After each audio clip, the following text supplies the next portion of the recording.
Hello, everyone, and welcome back to the English Pod. My name is Marco. And my name is Catherine, and it is the holiday season. That means we're talking about Christmas and Christmas shopping. We've got a great lesson for you today. Exactly. So we're going to be looking for a Christmas gift. And so let's listen to our dialogue for the first time, and we'll be back to explain some words. Bill, you gotta help me. What's wrong? Slow down, or you're gonna give yourself a heart attack. Tomorrow's Christmas, and I haven't bought my mom anything. I'm such a bad son. Take it easy. Let's go to the mall, window shop a little, and see if there's anything she might like. That's just it. I don't know what to get her. Last year, I got her a ring that was 2 sizes too big, and a pair of shoes 5 sizes too small. I suck at getting presents for people. That's where you're making a big mistake. You can't just guess people's likes or sizes, especially with clothes or jewelry. On top of that, I think that you should get your mom something that shows how much you love her. At the same time, you should show her that you took the time and effort to look for something that she would really like. Yeah, you're right. When it comes down to it, I can be pretty tacky. Yeah, tell me about it. I know. Your mom is trying to learn Spanish, right? Why don't you get her a gift certificate for this great website I saw called Spanish Pod? Now that's a great idea. All right, we're back. So now why don't we take a look at language takeaway? Language takeaway. Okay, so there are a lot of interesting words in this dialogue. Some of them have to do with Christmas and some of them have to do with shopping. So this first one has to do with neither. It's actually a phrase. It's a medical term. Right. He talked about a heart attack. Okay, so you know what a heart is, but a heart attack is when there's no more blood going into your heart and your heart stops beating. Okay. Very, very dangerous situation. So the person actually said this because the other guy was like, Bill, you gotta help me. He was all very excited. So he's like, whoa, slow down or you're gonna give yourself a heart attack. So it's not literal, right? Yeah, it's not a real heart attack. He's saying, calm down. Calm down. Okay. All right. And well, he was very upset because he hadn't bought a gift.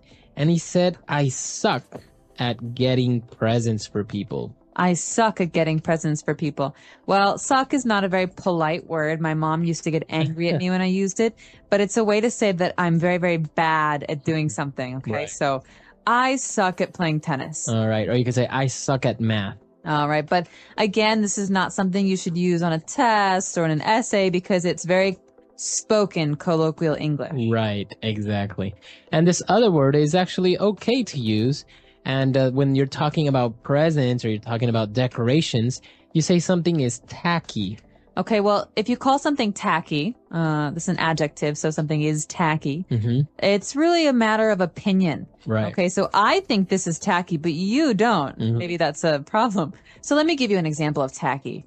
I think that clothing with lots of bows and glitter and shiny things are very tacky. Okay, so it's something that you don't really like or you think that is a little bit strange. That's right. So as you say, it's an opinion because you think that clothes with bows and teddy bears on it is tacky. Well, somebody else can think, no, it's cute. It's nice. Exactly.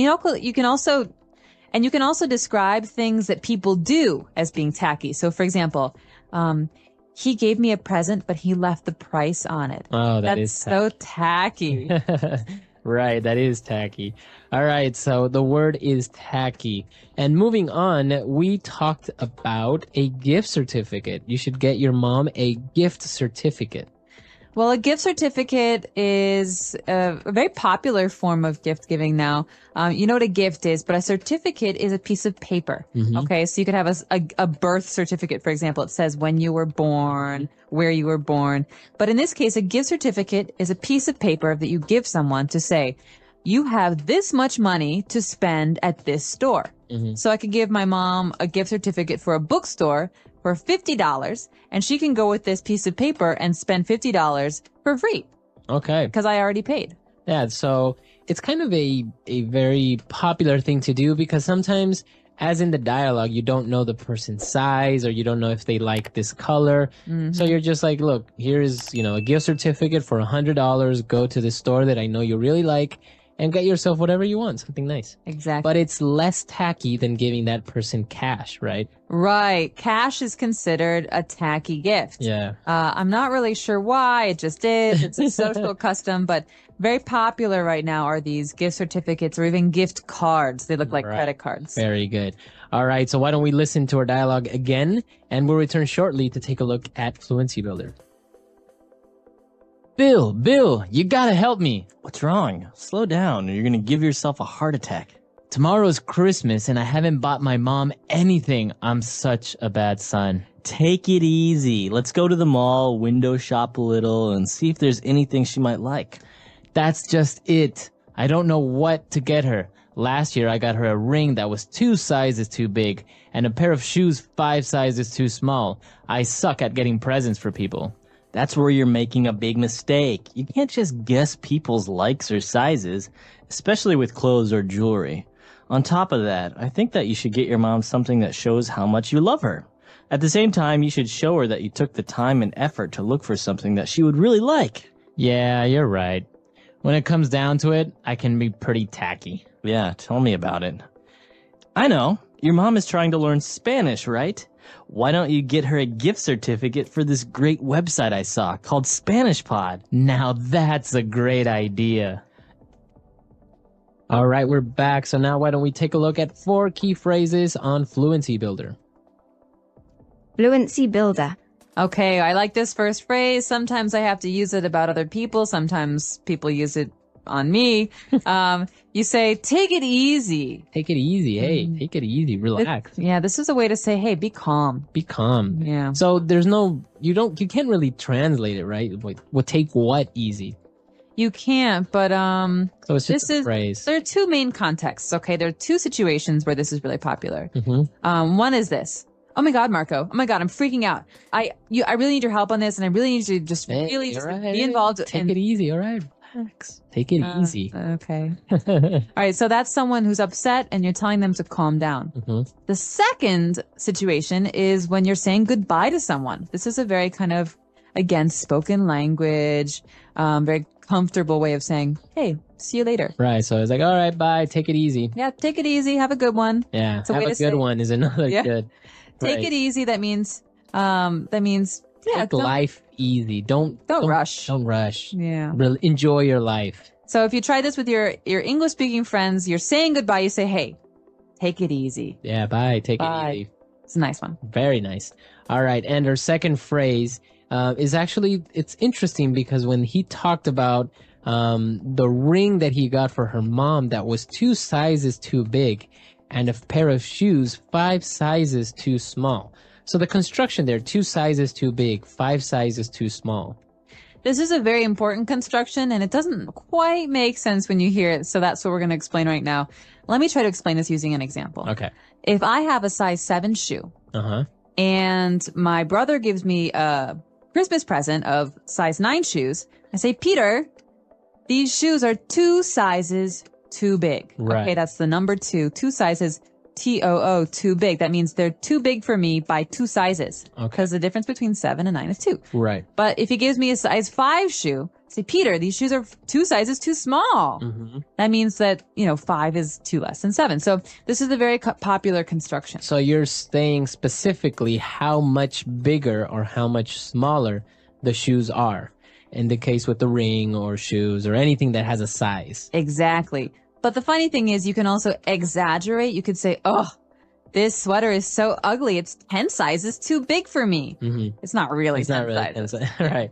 So, but you can use this construction, right? Using 1 size too big, etc. Even when you're buying something to the store, to the lady in the store, you can say, oh, I think this shoe is 2 sizes too big. Can you give me a smaller pair? Exactly. All right.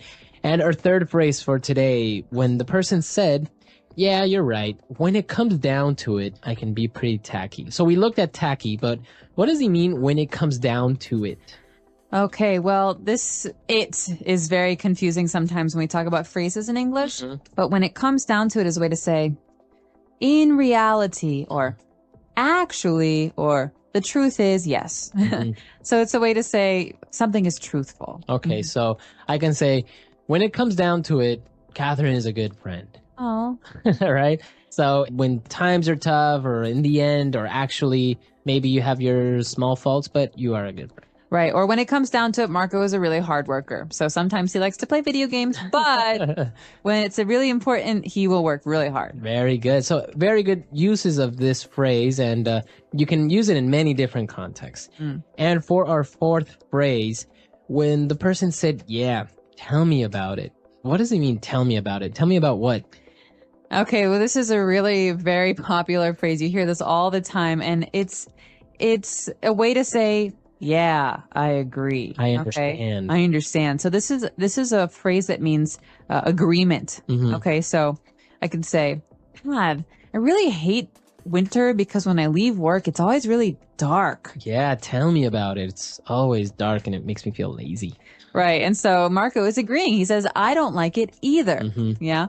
So this is a very, very spoken language way of agreeing with someone. So you say, yeah, tell me about it. Right. So it's very natural. It's a very natural way of agreeing with someone, right? Exactly. All right. So great phrases. Why don't we take a look at our dialogue for the last time, and we'll be back to talk a little bit more. Bill, you gotta help me. What's wrong? Slow down or you're gonna give yourself a heart attack. Tomorrow's Christmas and I haven't bought my mom anything. I'm such a bad son. Take it easy. Let's go to the mall, window shop a little, and see if there's anything she might like. That's just it. I don't know what to get her. Last year I got her a ring that was 2 sizes too big and a pair of shoes 5 sizes too small. I suck at getting presents for people. That's where you're making a big mistake. You can't just guess people's likes or sizes, especially with clothes or jewelry. On top of that, I think that you should get your mom something that shows how much you love her. At the same time, you should show her that you took the time and effort to look for something that she would really like. Yeah, you're right. When it comes down to it, I can be pretty tacky. Yeah, tell me about it. I know. Your mom is trying to learn Spanish, right? Why don't you get her a gift certificate for this great website I saw called Spanish Pod? Now that's a great idea. All right, great. So now that the all right, so as we said, gift certificates are a good idea, but what else do you like to give as Christmas presents? Personally, I like things that people really think about and spend their time doing or making. So I like, for example, my mom is a beautiful quilter. She makes these big blankets and quilts them. And sometimes she even quilts names of people and stuff. And so those are really wonderful gifts because they're, the person thinks about you and who you are and what you want. And so I like to be able to give gifts like that, but I'm not necessarily that creative. So, I think it's nice to give gifts like tickets to a music show or things like that, where the person will go and have a good time and enjoy themselves. Yeah, I think that's really important because sometimes people just give gifts because you have to. But Stuff. like stuff, and you're like, oh, great, a tie. It's like kind of impersonal. Yeah. At the same time, if your dad or your boyfriend or somebody loves ties and has 50 of them, and you get them another one that's really interesting or unique, then great, But it is good to take the time to get somebody something they really like or they would really use or enjoy. Today we're talking about something we talk about every year. Every year after Christmas or during the Christmas holidays, we talk about New Year's Day, and a very important topic, New Year's resolutions. All right. So we're not going to preview anything today. It's all in the dialogue. But when we come back, we'll be talking more about what you hear and some of the great phrases you can use at the new year. Did you read this? It says that the number one New Year resolution people make is to spend more time with friends and family. Why would that be funny? Well, think about it. We are a society that is always on the go. Not because we have to, but because we want to. Why? We work hard and spend less time at home because we are trying to provide for our family with goods and services that are usually unnecessary. I don't agree, but anyways, I think you should start thinking of a New Year's resolution yourself. What's the point? We always make New Year's resolutions, and by February, we will have forgotten about them. It's pointless. Well, maybe then you should resolve to sticking to your goals and objectives. What about you? Your gym bag is gathering dust, and you still have brand new running shoes that are yet to be jogged in. Well, I would go if you kept your promise of going to the gym with me every day. Yeah, whatever. All right, great. We're back. So this is very typical, a New Year's resolution that you make, but then people don't really stick to it, etc. They don't? Usually they don't. All right, but you're probably wondering what is a New Year's resolution. So why don't we take a look at this word and many more on Language Takeaway. Language takeaway. Okay, so New Year's resolution, let's break this phrase down. The first phrase is New Year's. So the New Year is January 1st in the West, and it is celebrated on the 31st of December at night when the clock changes to the New Year. And a New Year's resolution, remember that S there, is something that you want to do or to change in the new year. It's a fresh start. Okay, so you pretty much, the verb that you use there is to resolve to do something. So my New Year's resolution is to, go to the gym every day. It's like a promise to yourself. Right. So, and this is very common, right, among Americans. They try because it's a new year, it's a fresh start, so they want to start doing something great. Exactly. We can talk about this at the end, but a lot of companies try to use this to sell Americans stupid things. So All right. We'll get there in a minute. But the two people in this dialogue are talking about the idea of spending more time with friends and family. And the other person says, well, sometimes it's hard to do that because you have to provide your family with goods and services. All right. This phrase goods and services is very common, especially in economics and sociology. So what does this mean? And they go together, right? So goods are tangible items, things that you buy, like food or, clothes, a TV, etc.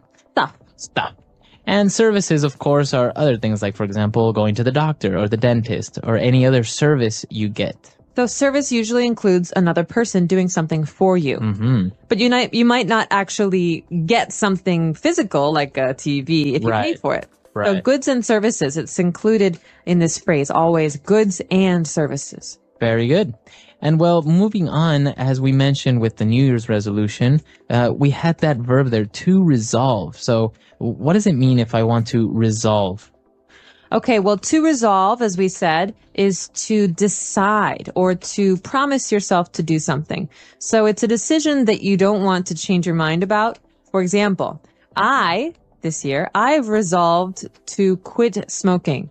That means I've made a decision for myself and I'm going to do it. Okay, very good. It's very strong. And not to be confused with to solve, right? It has no real relation there, right? No, resolve to do something is to have a strong passion or interest in doing something for yourself or changing an action. Very good.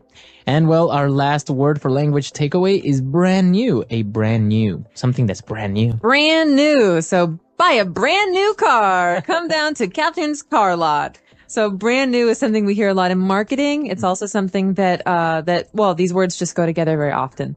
And something is new. Okay, you just bought it or it just came out. But something that's brand new is really fresh, really new. So brand new, a brand new car, a brand new watch, etc. A brand new movie. A brand new movie or brand new cereal. Have you ever tried it? Very good. So great phrases there. Very good. So great words there. Why don't we listen to the dialogue again? And we'll be back with 3 phrases. Did you read this? It says that the number one New Year resolution people make is to spend more time with friends and family. Why would that be funny? Well, think about it. We are a society that is always on the go. Not because we have to, but because we want to. Why? We work hard and spend less time at home because we are trying to provide for our family with goods and services that are usually unnecessary. I don't agree, but anyways, I think you should start thinking of a New Year's resolution yourself. What's the point? We always make New Year's resolutions, and by February, we will have forgotten about them. It's pointless. Well, maybe then you should resolve to sticking to your goals and objectives. What about you? Your gym bag is gathering dust, and you still have brand new running shoes that are yet to be jogged in. Well, I would go if you kept your promise of going to the gym with me every day. Yeah, whatever. All right, we're back. So now let's take a look at these 3 phrases on Fluency Builder. Fluency builder. Okay, this first phrase is very common at gas stations and food, like fast food chains. We say on the go. All right. So he mentioned that we are a society that is always on the go. It means we're always moving. Exactly. So you're always going to work, going home from work, going to the store, going to the school to get the kids, always moving, moving, moving. So that kind of action, that kind of life is on the go. Okay. You can also say eat on the go. That means I eat while I'm going somewhere, while I'm doing something. I don't sit down. Okay. So on the go. And well, talking about New Year's resolution, and we said that, well, many people resolve to do something, but they don't really do it. And we have a phrase that is used here, to stick to something. Stick to your resolution. To stick to it. So you think of tape or glue, these things that help things stick together. Okay. So in that sense, it's kind of, it's a way for you to describe continuing to do something or not stopping, not quitting, not ending it. And so I could say, remember how I said I wanted to quit smoking? Well, I'm really going to stick to this resolution because I think it's important. That means I'm not going to give up. Right. Very good. So you're going to stay with it. You're not going to give up. All right. So stick to something, like, for example, our English learners, they'll stick to learning English. And we could say as words of encouragement, hey, stick to it. Stick to it. Don't give up. With it. Don't give up. All right. And, well, finally, they were discussing, or more arguing about the gym membership and everything. And he mentioned that the gym bag is gathering dust. All right. This is a very nice phrase, I think, because it's very visual. I like phrases where you can see what's happening. So gathering means collecting. That means, that the dust in the air, it's building on this bag, and something is gathering dust if we don't use it. So we haven't gone to the gym because our bag is in the corner and it's just filled with dust. Exactly. We could also say this about the computer. Why should I buy you a new computer, Marco, if you never use the old one? That's just sitting in the house gathering dust. Very good. Okay. So it's another way of saying you never use it, you never do it, etc. Exactly. For an object, though, you can't say you are gathering dust. No, Right? well, that'd be a little weird. You might be dead or... All right. Great phrases. So why don't we listen to this dialogue one last time? Did you read this? It says that the number one New Year resolution people make is to spend more time with friends and family. Why would that be funny? Well, think about it. We are a society that is always on the go. Not because we have to, but because we want to. Why? We work hard and spend less time at home because we are trying to provide for our family with goods and services that are usually unnecessary. I don't agree, but anyways, I think you should start thinking of a New Year's resolution yourself. What's the point?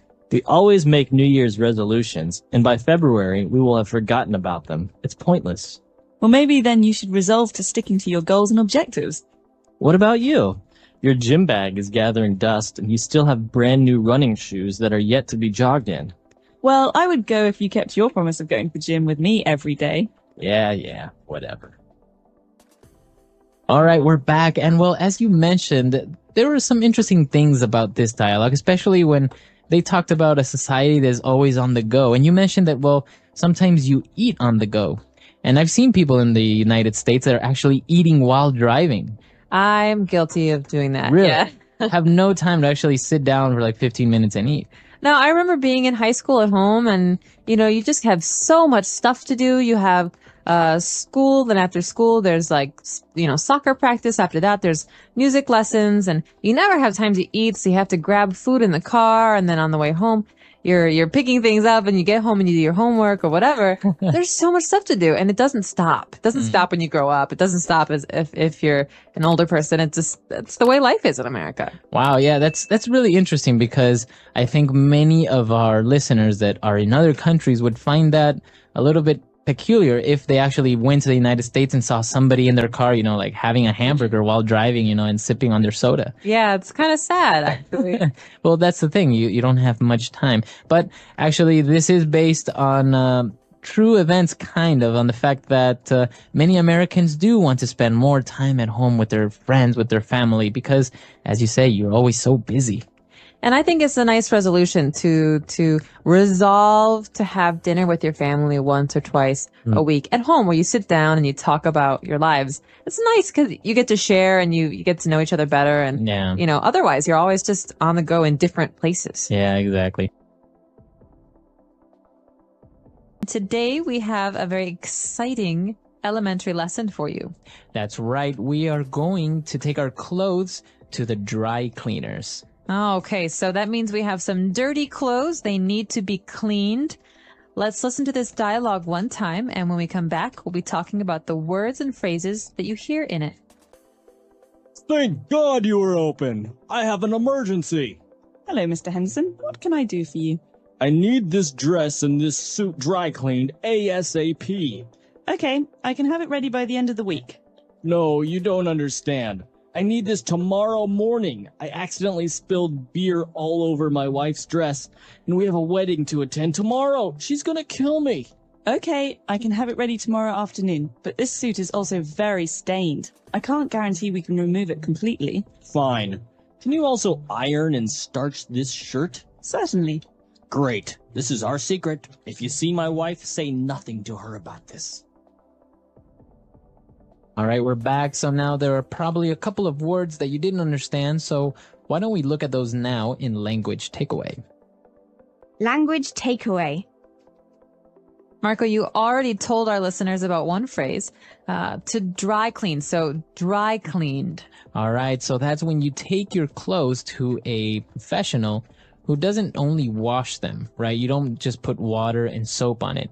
They actually put some special chemicals and use special machines to get very hard to remove stains from it. Exactly. And so this is often what we use when we clean coats or fancy shirts and dresses, because you don't want to clean those yourself. Right, you can't put those in the washing machine. No. So this is the dry cleaner. That's the name of the place.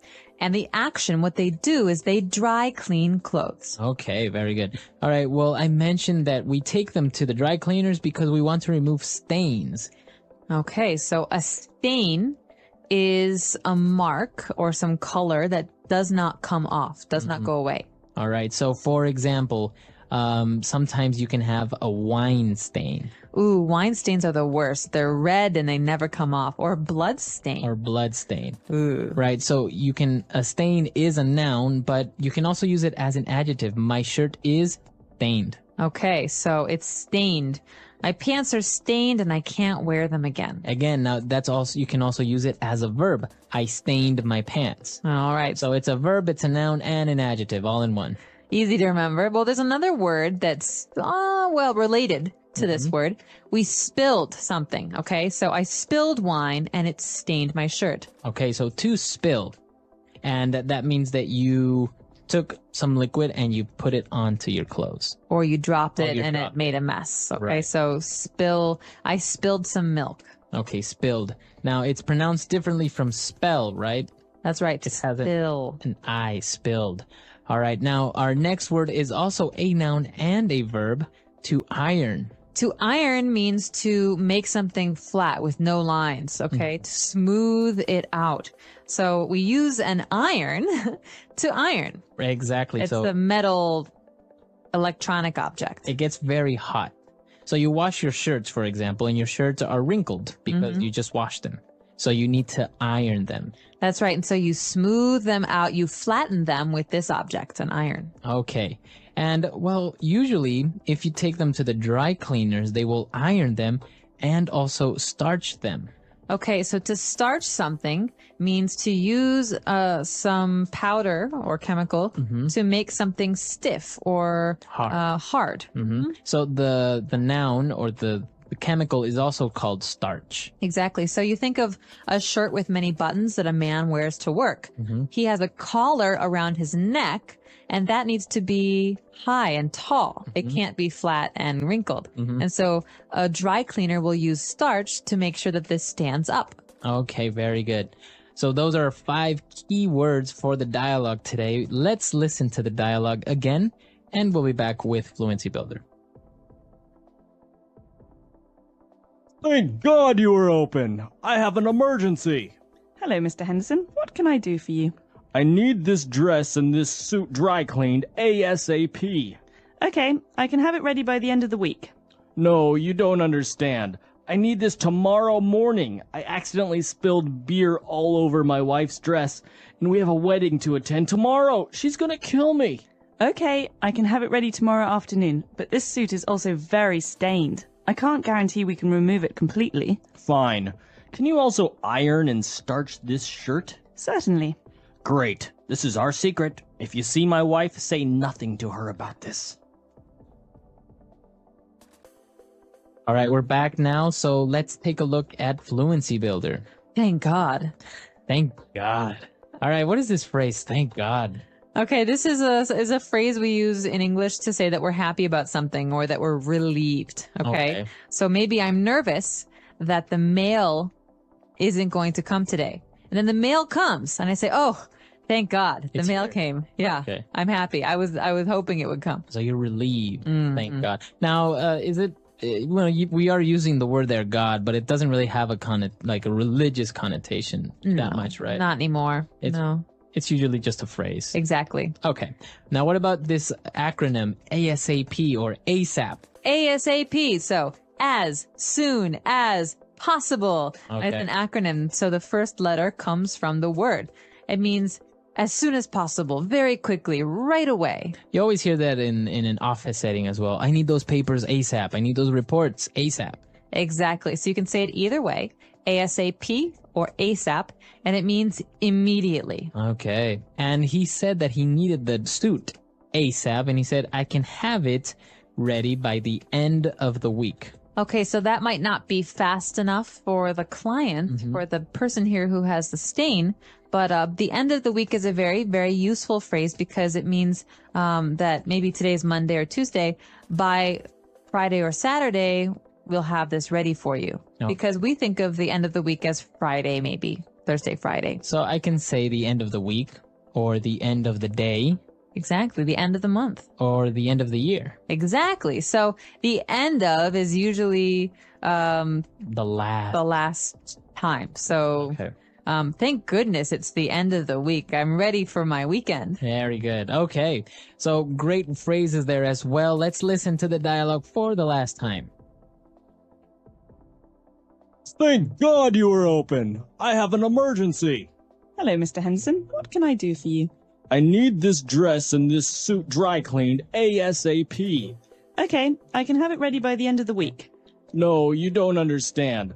I need this tomorrow morning. I accidentally spilled beer all over my wife's dress, and we have a wedding to attend tomorrow. She's gonna kill me.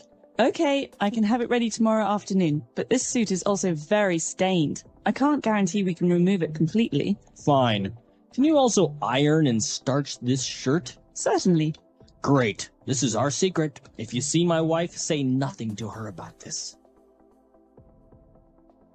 All right, we're back. So now, dry cleaning, ironing. Are you good at this, or do you get a lot of your clothes dry cleaned? I'm pretty good at this, actually. I don't like to wash clothes. I get really bored with the washing machine, but I actually really like ironing. Really? Yeah, I find it very relaxing. Really?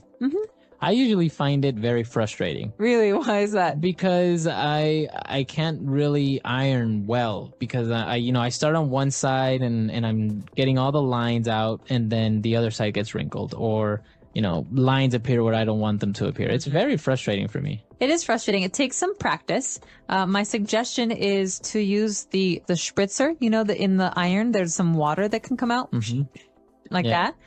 Well, if you spray the water, it makes the lines go out for longer. Right? Because if you iron over that, it's more permanent. I've also seen some sprays sometimes that you can spray your clothes with some special chemical that's not actually starch, but it helps remove the wrinkles quicker. Exactly. I don't use that. I use water generally, but they're all available. All right. So that's all the time we have for today. If you have any questions or comments, you can visit our comment section on englishpod.com, and we'll see you guys there.